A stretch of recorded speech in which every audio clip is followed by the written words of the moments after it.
political and national landscape and how these impact us positively or otherwise. I'm Ibrahim Shita.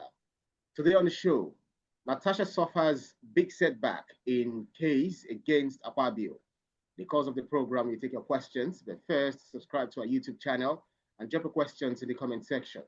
It's important to mention that we can only read comments with human names and ones based on subject matter. I have Jenny Bazum, the master himself, all the way from Kaduna, from the National Defense Academy in Kaduna. Babajide Kolade to talk to you. Good to see you, BKO. Good evening. Yeah, good evening, Brian. Good evening to our viewers. It's good to do this with you from the premises of the Nigerian Defense Academy here in Afaka, Kaduna. Yeah, that's amazing to hear you from that place that is absolutely well protected. Where Nigeria has some of its armory. Right, let's get down to brass tacks, BKO. The Federal High Court in Abuja, presided over by Justice Binta Nyako, has fined Senator Natasha Akpoti-Uduaghan 5 million naira for contempt after she posted a satirical apology on her Facebook page during the Senate President Akpabio. Directed rather to the Senate President Akpabio. Now, the court also ordered her to publish apologies in 2 national newspapers on social media. BKO, given the importance of maintaining judicial authority, how does this ruling impact the legal fireworks between Senators Natasha and Akpabio? There are different cases that have arisen now. Remember, Senator Akpabio's wife has decided to go to court over the claims made by Senator Uduaghan against her husband. Natasha went to court to seek redress over what she felt was an attempt to abridge her rights, and that is the matter that has just been decided. It was even before her suspension that she went to court, and she didn't eventually face the Ethics and Privileges Committee because she had filed that matter before even the committee began to sit. And her contention was that it was not necessary to face that panel because the matter was in court. The lawyers to the Senate and to the Senate President tried to argue that the court did not have jurisdiction. They also brought up the matter of her preemptive court matter, preemptive court suit, preemptive suit. But the judge ruled that a person who believes that his or her rights were going to be abridged had the right to go to court to stop that from happening. So in the wisdom of the court, she had not done anything wrong by going to court ahead of what later turned out to be her suspension. But now, from what transpired in the court, it is clear that every arm of government has its own independence. We have the judiciary, we have the executive, we have the legislature. No arm of government can get in the way of the exercise of the mandate of another arm of government. So that was clear. Justice Binta Nyako made that clear. The only thing she said was that, look, it is not even specified in your laws or rules, the rules guiding the Senate, the extent to which the Senate can go in terms of punishing aberrant behavior, in terms of punishing infractions by senators. So, and she affirmed that indeed the Senate, while she is not dictating to the Senate must make sure that in punishing bad behavior by its members, the punishment must be proportionate to the offense committed. But when you read in the newspapers that the Senate had been told to recall Senator Natasha, the court never gave such a consequential order. The court never gave such a consequential order. The court only observed that since senators are to sit around 180 days, that punishing a senator, sending a senator on a 6-month suspension amounts to denying the constituents of that senator her the representation that she's supposed to give them, and for far too long.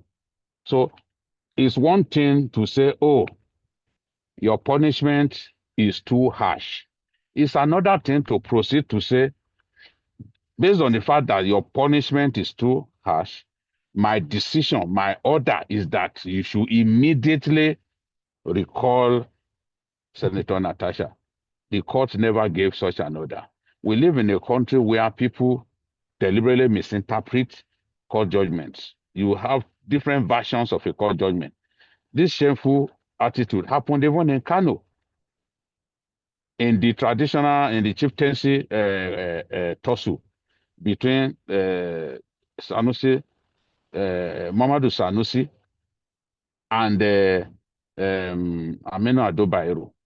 So this has happened again.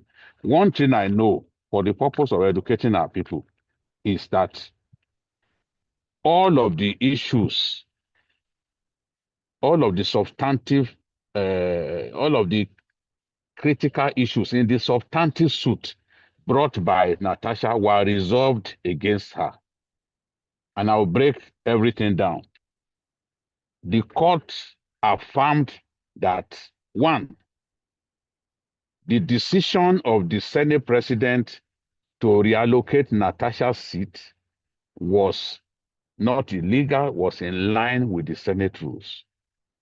The court also affirmed that not allowing Natasha to speak from the seat not assigned to her was also right and in line with the rules governing the Senate. The court also said that, look, in terms of the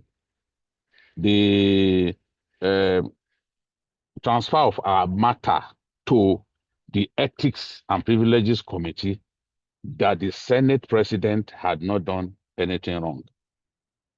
So all of the four issues were resolved against her, because the fourth one, yes, she wanted her suspension declared illegal. Again, the court refused to declare her suspension illegal. Rather, the court made the point that the Senate has the power to discipline erring members, but that the punishment must be commensurate with the offense committed.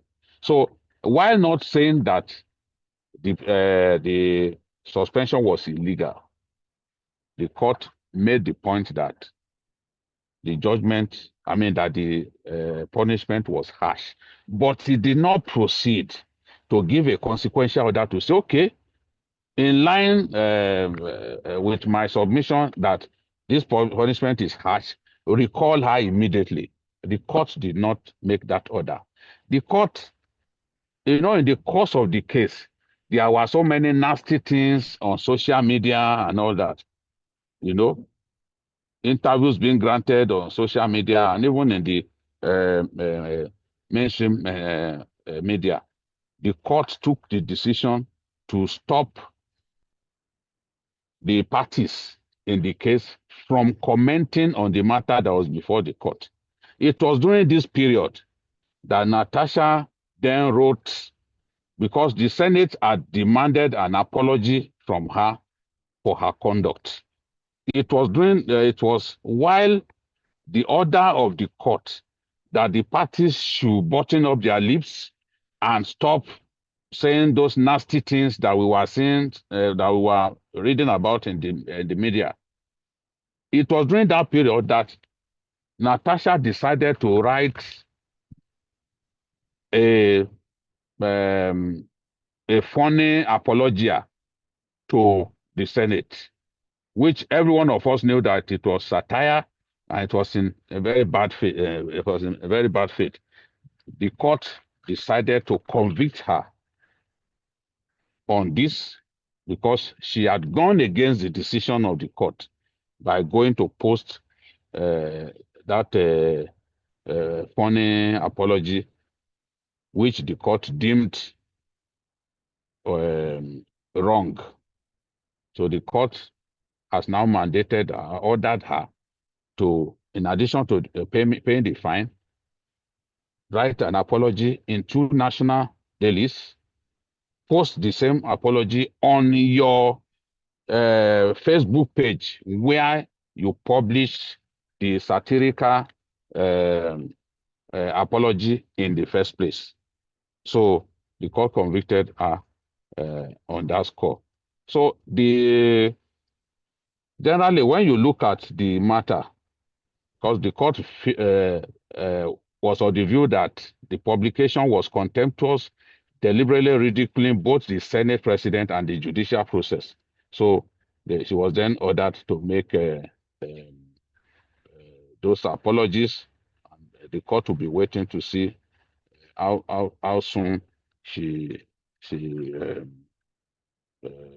made the apology. But as far as this, the court was concerned, under Section 6(1) of the Senate Standing Rules, reallocating her seat was lawful, and that the senator is only permitted to address the plenary from the seat formally assigned to her, and that she acted.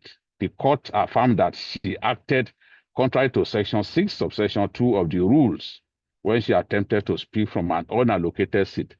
So, and as I said before, the fact that her matter was referred to the Senate Ethics Committee for disciplinary action was also deemed lawful, valid, and appropriate, since in the wisdom of the court, she had breached the Senate standing rule. So That's right. I believe that a few things might happen. The Senate, Natasha is in the 5th month of her 6-month suspension. By July 28th, she will be 5 months at home. She did boast at that time that this injustice will not stand. On the strength of the evidence available to us, the 6-month suspension is very much on. And it doesn't seem like that 6-month suspension will be cut short. I say this because the court never gave an order that they should immediately recall her. If the court gave that order, it will have been clear, it will have been explicit that recall her immediately. No, the court never gave that order. The fact that the court said the punishment meted to her was harsh is not the same thing as ordering the Senate to recall her immediately. The court said she should do an apology to the Senate as well as to the judiciary, and then decided to fine her. What this means is that even if the Senate will take any action by way of recalling her, it will be after she has met those conditions stipulated by the court. She has to do those apologies. Yeah. You know, if she does not do those apologies, they will not recall her. Don't also forget that the Senate had earlier directed her to do an apology for her conduct, which in their view was unbecoming of a senator of the Federal Republic. That apology that she was asked to write back then, I honestly believe that if she had written that apology, by now she would have been reconciled with her colleagues, because not one senator, including the women, not one senator supported her on this matter. So all she needed to do was just do the apology, but she must have felt that if she did the apology, she would lose face. So ego is involved here on both sides. I would not say it's only Natasha. You know, it's nothing difficult in coming together. to resolve an issue. When Akpabio did the same thing to Bukola Saraki, Akpabio promptly apologized. So now, if they do not see that apology, the one that the court told them to do, they are not going to do anything about bringing her back. That's right. Then, of course, there is also the apology that they told her to write back then. We don't know whether they will waive that one. But maybe one apology, the one she did, the one that the court told her to do, may suffice. But we don't know yet until she decides to do it. My suspicion is that Natasha may want to appeal this judgment. But if she appeals this judgment, she will be playing into the hands of the Senate. Because if you ask me, the Senate will want her to spend all of those 6 months at home. And if she decides to appeal, the Senate is most likely to cross appeal, which will enable them to stretch the length of time that Natasha will be at home. So this is what I see happening in the next few days. Natasha will be talking to her lawyers now to determine her next course of action, because if she does that apology, whether she likes it or not, she will lose face. But this is what the court has ordered. Now, what do you do? Do you refuse to carry out the order of the court and then proceed to court?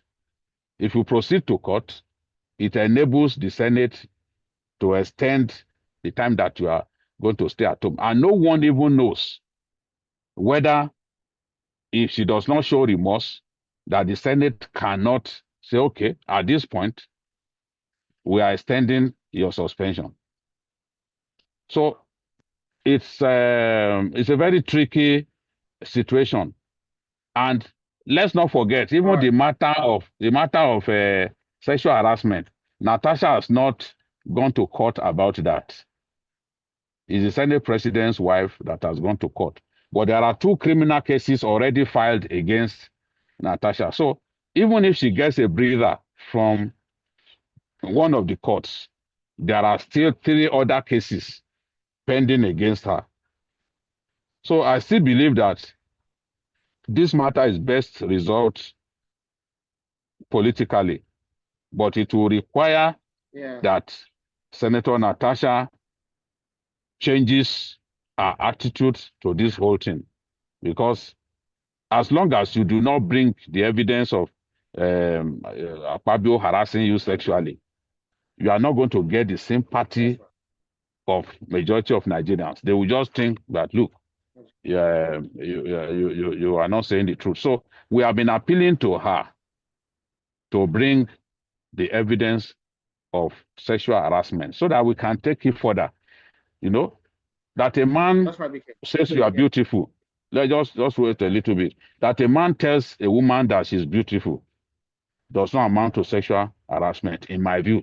I tell people, even in my office, the women in my office, I tell those of them who are beautiful, that, oh, you are beautiful. That's complimenting God's work. It does not amount to harassment. When I have not fondled you, I have not gone as far as saying, look, if you don't sleep with me, I'm going to make life unbearable for you. No. And if somebody accuses me of saying that, that person must provide evidence. The law is by nature free of emotions. But this is where we are. Because, as I've said, she has already suffered a setback by the fact that all of the 4 issues for determination have already been resolved against her. And the court didn't give a consequential order that she should be immediately brought back to the Senate. No, the court never gave. Forget about what you read online.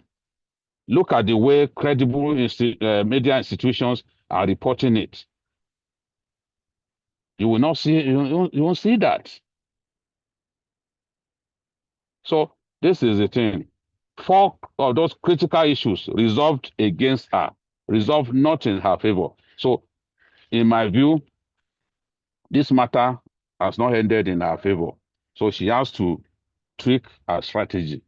Maybe this is the time to bring out that evidence so that she can then gain an upper hand again in this whole conflict.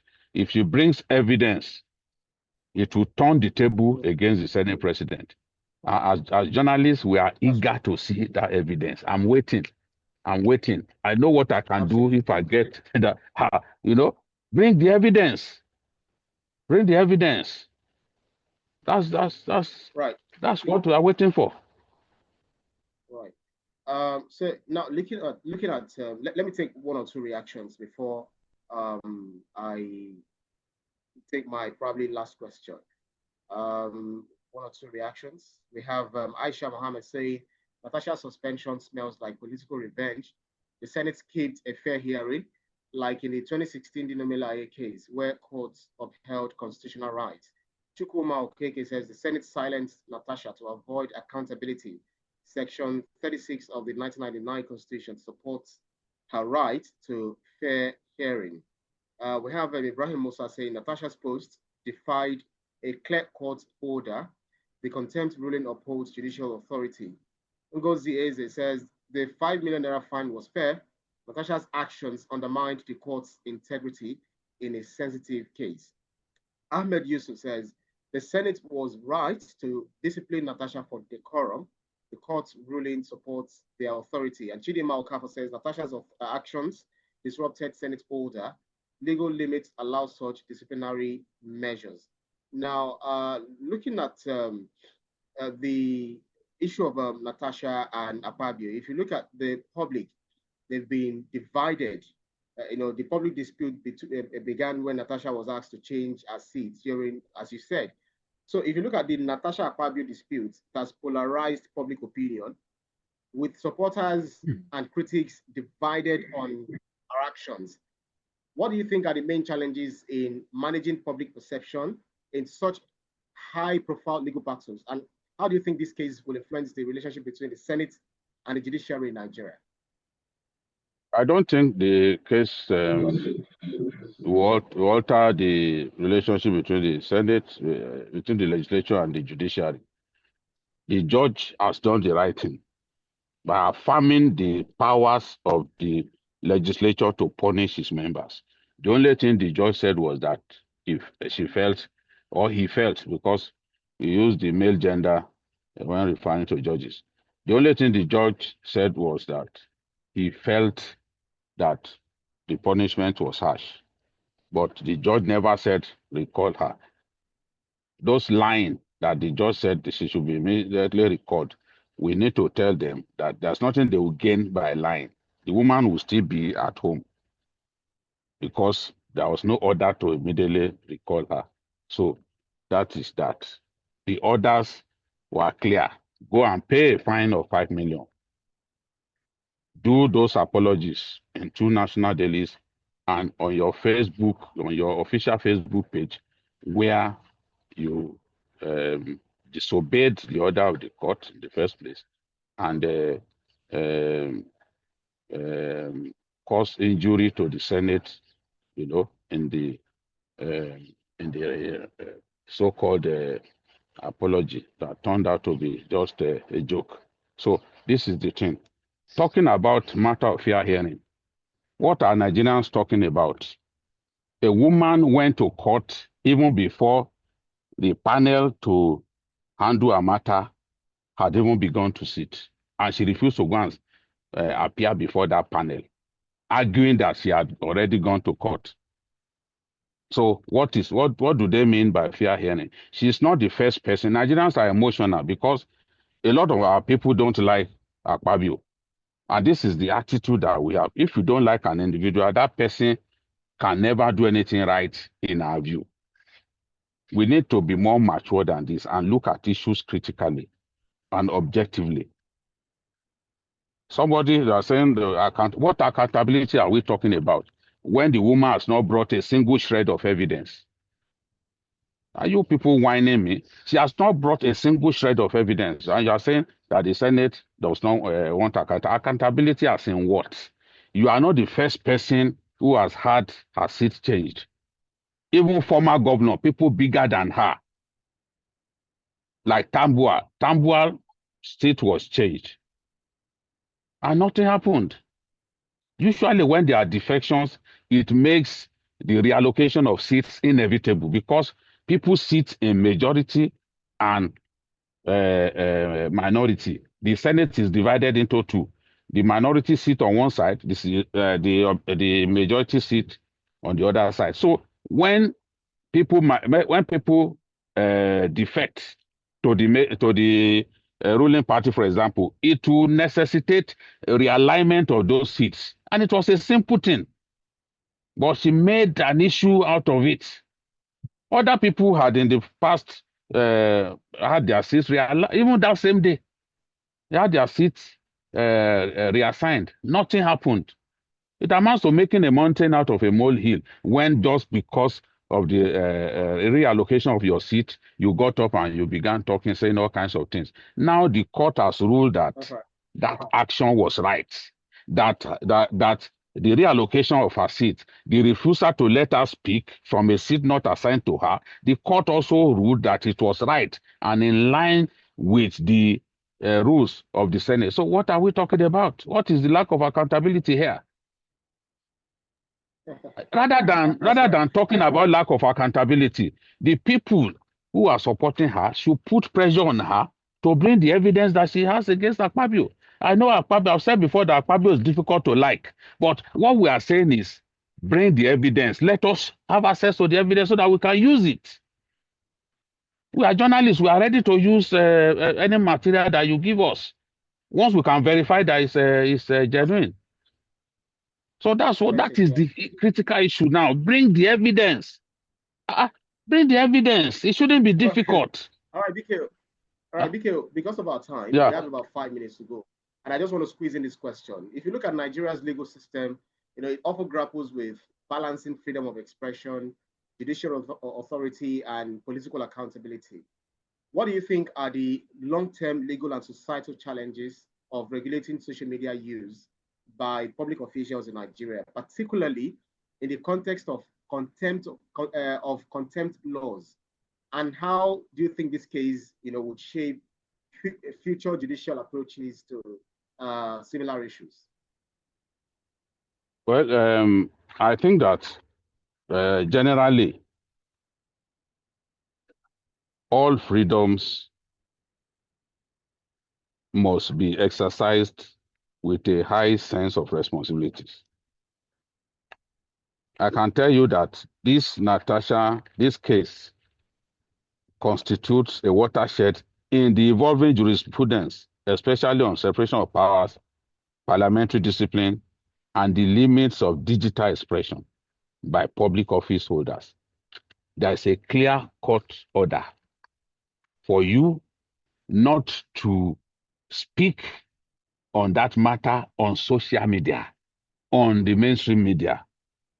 A woman proceeds to do a funny apologia that was satirical in every material. That way she has committed contempt of court. I can tell you that if she were a lower person, she would have been sent to jail. Because people have gone to jail before for contempt of court in this country. Judges have the latitude to send you to jail for contempt of court if you disobey them or you behave in a manner that is disrespectful to them. So going against the order of the court is disrespectful to the court. And you've gone to do that on social media. I tell you, the abuse of social media in our country, whether we like it or not, a time will come when government will take a very dim view of the abuse of social media. Look at the character who claimed that Fashola wrote the judgment for the Presidential Election Petitions Tribunal. After writing that piece of nonsense, he ran away from Nigeria, believing that Fashola was no longer in office and that his influence will have waned, and believing that Nigerians had forgotten. He decided to come back home, and then they picked him up. So when they put that kind of person on trial, some of the people on social media will open their mouths. They will be saying, oh, freedom is being abridged in Nigeria. Freedom. But people must know that there are limits to the exercise of freedom. There are limits. You can't say because there's freedom of movement, then they block the road because the president is passing. I will now say, okay, there's freedom of movement, I'll go and pass through that road. Of course, if they fire at me, I brought it upon myself because they could treat me like maybe a terrorist or something. Or I walk into a military zone, seeing clearly that military zone was written, because I believe that I have freedom of movement. Freedom has to be exercised responsibly. And if our people continue to abuse and misapply the social media, a time will come when people will be sent to jail for it. A lot of noise will be made about the abridging of citizens' right of expression and all that. No, freedom of expression itself has limits. If you exercise freedom of expression and you libel me, I have the right to seek redress in court, and you could go to jail. That's right. Yes, so people must realize that we'll get to that point when all of these irresponsible stuff that people put on social media, they'll begin to pay for it. You sit down and you say somebody wrote judgment. You have no evidence. A lot of the people doing these things are not even based in Nigeria. But if you are based in Nigeria and you do such things, if they get hold of you, if you lie, be shouting that, okay, there is no freedom of expression in Nigeria. We know that there is freedom of expression in Nigeria. We know that some of the things that people say in our country and they get away with it, if they try it in Rwanda, they will go missing. It's a fact. Yet people still hail Rwanda. Right. They hail Rwanda as one of the best places to go to on the African continent. So this is the thing. Right, right. Rights and privileges must not be abused. We must act responsibly at all times. If we fail to do that, then whatever comes our way, we should be ready to accept. It's as simple as that. Because people will complain. Absolutely. Look at Speed Darlington, Absolutely. who said he had sex with an underage person. He made a post. Yeah. Now they are looking for him. Yeah. He's saying, no, do you have evidence? But you use your own mouth to say it. He's now saying, do you have evidence? That you have no evidence that I did it. Oh, but you admitted to doing it. So even things that you say, this freedom of expression, that one too will be shouting freedom of expression now. And some people will say, oh, in Nigeria, people have lost the freedom of expression. How many people have been jailed for the things that they said in our country? Yet to say, oh, freedom is because people want to have the freedom to say absolute rubbish, to say anything that they like, to lie against people, to say people are sleeping with one another when they have not even come close to seeing each other's panties. You know, so those things, people have to be responsible. That is the thing. People have to be responsible. Yeah. Thank you. Thank you. Right. They should go to the US and see what is happening, you know, under President Donald Trump. Now that students are now asked to, you know, declare their social media handles so that they will see. Oh, if you have yes, Trump before. Yes, you can even be deported if you are not careful.